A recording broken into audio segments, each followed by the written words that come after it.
Welcome to Mr. Hutchings History, where the past comes alive. Let's dive into today's story.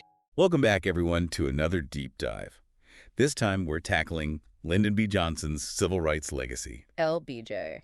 Exactly. And, we all know about those big wins, right? The Civil Rights Act, the Voting Rights Act. Landmark legislation, for sure. Huge. But things got really complicated after 1965. Oh, yeah. Way more pushback than I ever realized.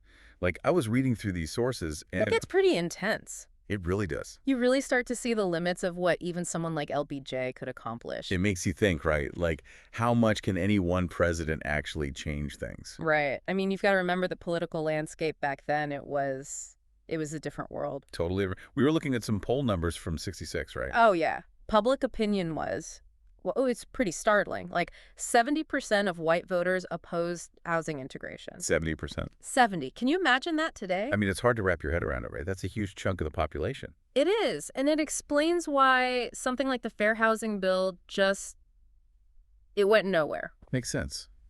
I remember that from the sources. It basically died in Congress. Yep.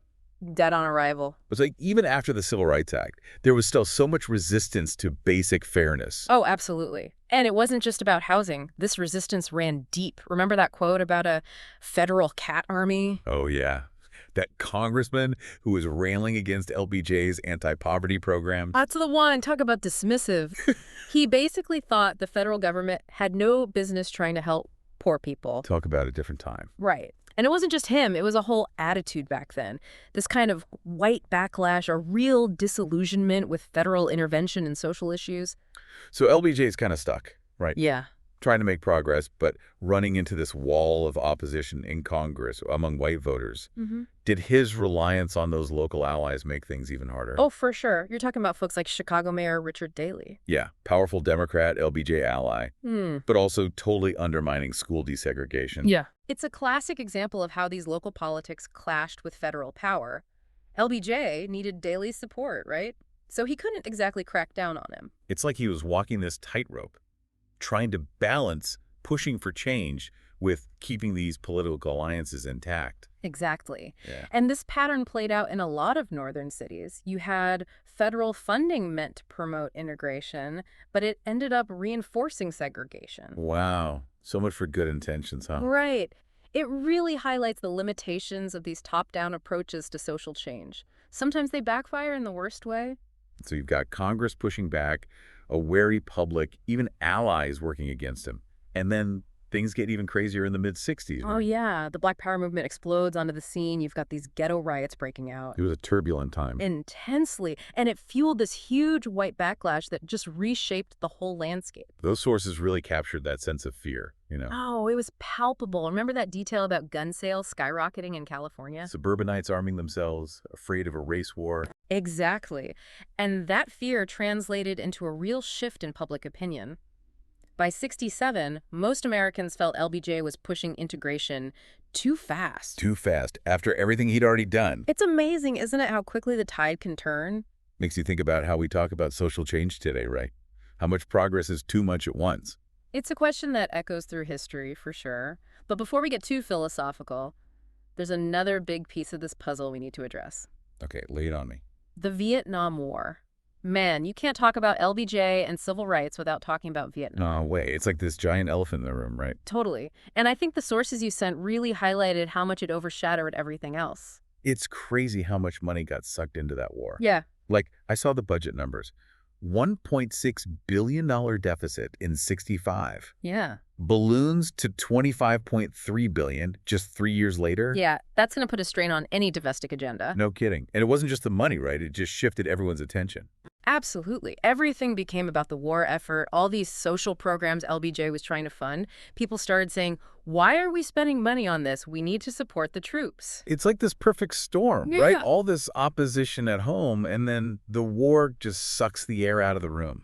It really does. And I think for LBJ, it must have been incredibly frustrating. Yeah, I mean, here he is trying to make progress on civil rights, and this war is just consuming everything. It's a classic example of how foreign policy can completely derail a domestic agenda. Totally. Did LBJ ever, talk about this, acknowledge these limitations. He did. There's this quote from 66. He's talking about racial tensions in America, and he basically says they're too deeply rooted for any one president to solve. Wow.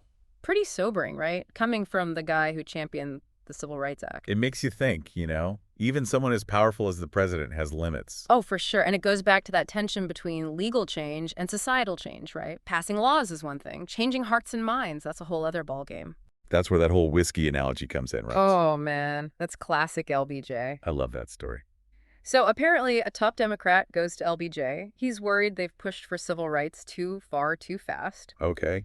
And LBJ, being LBJ, he says it's like whiskey. It's good, but drink too much, it'll come up on you.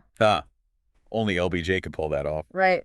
But it's actually a really insightful analogy. He's saying even good things, like progress on civil rights, you can overdo it. Too much too fast, it backfires. Exactly. He knew there was a limit to how much change society could handle. It's like he was trying to read the room, figure out how to push just hard enough without things blowing up in his face. Yeah, he wasn't just this bulldozer, forcing his agenda through. He was a strategist. He understood the art of compromise, the need to pick his battles. It makes him seem a lot more human, doesn't it? Yeah, I think so. It's easy to forget that these historical figures, they were real people wrestling with real dilemmas. So with all these layers, how do historians view LBJ's impact on the civil rights movement? The sources mentioned a few different schools of thought. Yeah, there's no easy answer, which is what makes history so interesting, right? Right.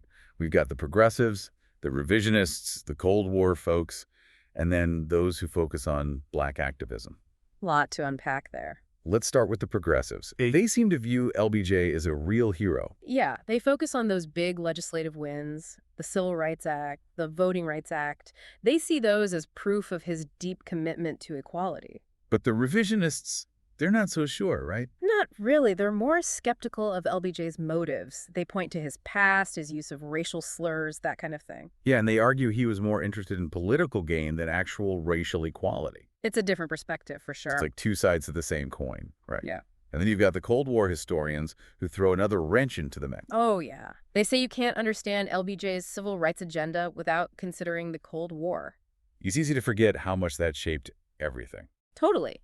The U.S. and the Soviet Union locked in this ideological battle, and the Soviets are using racial discrimination in America as propaganda. Makes the U.S. look bad on the world stage. Exactly. So for these historians, LBJ pushing for civil rights, it's partly about repairing America's image, winning hearts and minds in the Cold War. So it's not just about domestic politics, it's about global power dynamics too. It all gets tangled up together. But we can't forget about the role of Black activists themselves. Right. They were the driving force behind so much of this change.